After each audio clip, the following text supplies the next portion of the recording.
Welcome to Garden Clinic TV. One of the things that I've always wanted to chat to you, but I've had to wait till the season starts to cool off. Clear blue sky and it's a winter's day. Hippeastrums. When I was a kid, we used to grow one colour, red. Big, thick, fleshy stems and these beautiful multi-headed flowers. We'd grow them in the garden and that was all you could ever get. Now, it took a long time, well into the late 20th century, before Hippeastrums started to appear with these incredible colours. Pinks and whites and all the different shades of red and vermilion. And then, of course, the doubles started to appear. A lot of them were coming out of China, but a lot of them were being bred here in Australia or sourced from even over in Holland, where they're a real popular plant.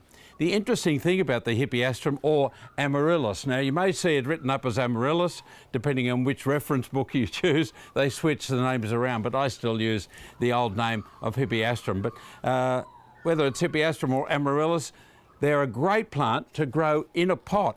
So if you're gardening indoors on a windowsill, this is absolutely perfect for you. Now, if you've got a veranda, then you can go for a bigger pot. If you've got a garden, plant them out in the garden. But I like to have them in pots because when they flower, you can bring them indoors, which is fantastic. So I've got a garden full of them and some beautiful varieties. But these fellows here are really some unusual ones that I sourced from Melbourne quite a few years ago. But they're well and truly out of date now. They need to be repotted. Winter is the time to do it. Believe it or not, they're just starting to make a bit of leaf growth now, but they're about to flower. So the bud is already in the embryo stage, the flower bud, right down in the bottom of the bulb. Let me just show you what I mean. There we go. Well, the roots are already starting to come to life. So that's why you need to get your skates on if you're going to start potting up, buying new Hippeastrums, Amaryllis, and getting them into your pots fairly quickly. Now, that little fellow I can take off. So there we go. They're the roots. They're starting to shoot already. They're coming alive. That's why they're nice and white. And the stem, well, they like to be like a lot of maybe South African bulbs. They like to have that little shoulder of the bulb above the ground. Now, whether it's in a pot or whether it's in the garden. Now, let me just put these into some new pots and I'll show you what I mean.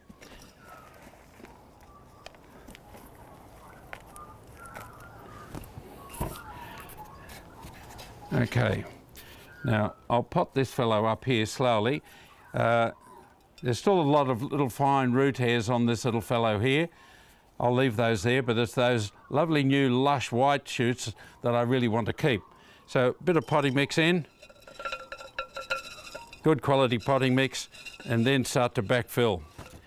Now the thing is, as I said, you've got to keep the bulb or the shoulder above ground level.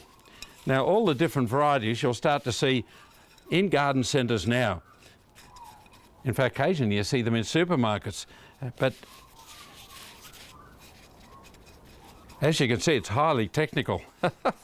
That's it. Now, I just like to keep that bulb just sitting at ground level so that the sun will shine on there. I'll leave them out here in the sunshine and get some good growth happening. So if you're looking around for something a little bit spectacular, Amaryllis, Hippeastrums are really worth growing. And the new varieties and the new hybrids, whether it's in the garden or in a pot. I've got a few to do. I'll just show you this big one because after a while, these have been in these pots for about 2 years. Wow, look at that. Okay, well, that's what I mean by it's on the grow. So you can see the old growth underneath and then the new growth sitting around the outside. So it was well and truly overdue to be repotted. But this fellow on the side, when they get like this, you do need to separate them. That way, and in fact there's another small one in the middle. I can leave that attached to the parent. So I'll just get my fingers in there. You can do secateurs, whichever you like, and then just pull them apart and you'll find enough roots will come away. Oh, actually, the little fellow's stuck to the smaller one. That's okay. Get rid of some of this rubbish here. Oh, there's another shoot coming off the side. Now look at the roots, they're really going well. So just a little bit of potting mix, because you want those roots to go down into that potting mix. Doesn't need to be in a bigger pot. This is quite okay for just one bulb.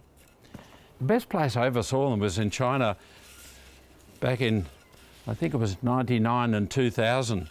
They had a garden festival on in Kunming, and it was where I first saw the new hybrids coming out. That's why the Chinese, because their gardens are all pretty much indoors, private home gardens are, and that's all you need to do. Hippeastrums, Amaryllis, regardless of what they're called, great flowers, fantastic flowering in pots to bring indoors or out in the garden. The only thing you need to watch out for are slugs and snails. If there's a bit of moisture around, you might need some iron-based, safe for the birds and safe for lizards and the like, iron-based snail bait. Good gardening, thanks for watching. And don't forget, if you like it, subscribe, and we'll let you know when there's another post coming up, whether it's bulbs or lawns or trees or shrubs or whatever it'll be. And let us know if there's something that you'd like us to challenge and have a look at and investigate for you. And of course, have a look on the comments page if you want to put in a question. All the best, good gardening.